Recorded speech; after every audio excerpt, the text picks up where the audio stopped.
Olá! Na última videoaula, nós trabalhamos os conceitos de alto valor e alto vetor.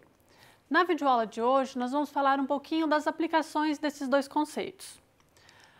A gente começa o olhar desses autovalores e autovetores para as matrizes. Por quê? Esses conceitos estão relacionados com as propriedades intrínsecas das matrizes. Então, a gente vai ver um exemplo que envolve cálculo de matrizes e como os autovalores e autovetores vão auxiliar esses cálculos. E a gente também vai ver um exemplo mais prático da aplicação desses conceitos na página do Google, ok? Vamos lá, então. As aplicações, a gente tem aí um conjunto grande de aplicações, tá? Desde a acústica, mecânica de fluidos, equações diferenciais parciais, ecologia, economia, cadeias de Markov. E vocês também podem dar uma busca na internet, porque realmente esses dois conceitos eles têm uma grande aplicação aí em várias áreas. Vamos pegar então um primeiro exemplo, como que a gente pode aplicar esses conceitos na sequência de Fibonacci. Vocês devem ter lembrado de aulas anteriores, de outras disciplinas. A sequência de Fibonacci é essa que está aqui apresentada. Então, a gente tem lá o número 1, depois 1, e aí os próximos números da sequência são somas dos dois números anteriores. Então, 1 mais 1 a gente tem o número 2, 1 mais 2 o número 3, 2 mais 3 o próximo é 5, 3 mais 5, 8 e assim sucessivamente. Bom, como é que a gente pode escrever essa sequência pensando aí na notação de matrizes? Então, eu posso colocar aqui um vetor, o n e o n menos 1, como sendo igual.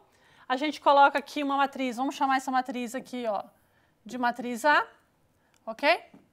Uma matriz A, e aí multiplicado por um vetor lá também, o n menos 1, o n menos 2. Se a gente pegar um vetor WK e falar que ele é UK mais 1 e UK, a gente pode escrever essa equação aqui de cima nesta forma aqui. Então, eu tenho um vetor, n menos 1, como sendo igual a uma matriz multiplicada pelo vetor n menos 2. Como é que a gente pode utilizar essa regra aqui, então, para escrever a nossa sequência de Fibonacci? Vamos lá, então. Está aqui, então, a sequência aqui apresentada. Vamos escrever, então. O W1, ou seja, o termo número 1, vai ser igual a W0, segundo aqui a nossa regrinha aqui, né? Fazendo n igual a 2. Se eu for pegar o W2, seguindo essa regra, vai ter que ser AW1. Só que o AW1 também era AW0. Então, coloco aqui. Então, esse segundo termo aqui, na verdade, é o nosso terceiro, né, porque tem o 0, 1 e o 2. O terceiro termo vai ser a matriz A ao quadrado vezes o primeiro termo. O próximo termo, W3, se a gente seguir o mesmo raciocínio, então vai ser A, W2. E aí, colocando o AW2 como sendo A ao quadrado W0, a gente chegou aqui no A ao cubo. Notem que a nossa matriz A, ela está neste formato. Então, se eu quero fazer A elevado ao cubo, o que a gente tem que fazer? Eu preciso pegar essa minha matriz A, multiplicar por ela mesma e depois multiplicar por ela mesma de novo. Se a gente tem uma matriz cujos termos não estão colocados numa diagonal principal com o restante zero, esse cálculo de multiplicação de matrizes se torna um pouco mais chatinho de resolver. Se a gente tiver uma matriz A, em que a gente tenha números diferentes de zero somente na diagonal principal, aí como é que a gente pode fazer para elevar uma matriz, por exemplo, ao cubo? A gente pegaria cada um dos termos dessa diagonal principal e elevaria ao cubo, o que facilitaria bastante a conta. Então, a questão dos altos valores e autovetores é bastante útil aqui se a gente quiser transformar essa matriz A numa matriz que seja diagonal. Okay? E aí é só a gente pegar essa matriz, fazer o menos lambda na nossa diagonal igual a 0, calcular o determinante, calcular os valores de lambda, que nem a gente fez na última videoaula, e depois calcular os autovetores e colocá-los aqui de volta na matriz. Ok? Esse é um cálculo que a gente viu na aula, na videoaula anterior. Então, se alguém tiver alguma dúvida, sugiro dar uma voltada na videoaula anterior para poder tirar a dúvida, ok? Vamos lá, então. No Google, como é que o Google vai utilizar esses conceitos de alto valor e alto vetor? Bom, como é que é feita a listagem, a busca do Google?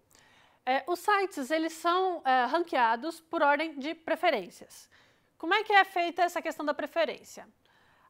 O que está por trás é um algoritmo chamado PageRank, tá? Que classifica as páginas de acordo com a forma com que são vinculadas. Então, essas preferências, na verdade, são os vínculos que essas páginas têm com outras páginas na internet.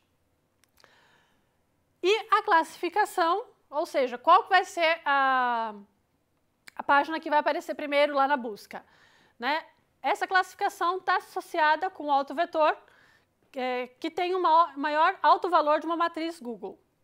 Bom, o que isso significa? Como é que isso vai ser trabalhado, então? Vamos imaginar que seja xi a importância de um site i qualquer, tá? A importância do site, ela é proporcional à importância dos sites que apontam para ele.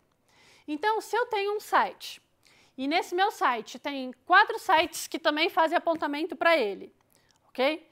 Então, como é que eu posso escrever a importância do meu site? A importância do meu site é proporcional, vamos colocar aqui um K, a importância desses sites aqui. Então, a gente numerou o site 3, o site 564, o 1083 e 2111. Bom, como é que isso se transforma numa notação de matrizes? Esse ranqueamento de importância pode ser colocado aqui como 1 sobre K do X, como sendo igual a uma matriz A multiplicado pela importância de cada um dos sites. Esse X aqui é um vetor que denota a importância de cada um dos sites, ok? Como é que fica, teoricamente, como é que seria feito o raciocínio? A ideia é calcular um autovetor de coordenadas que não seja negativo. Tem um teorema, que é o teorema de Perron, que garante a existência desse autovetor. E aí, uma vez que você calcule o autovetor, a maior coordenada deste autovetor indica o site com maior importância e, portanto, o que vai aparecer na primeira da listagem.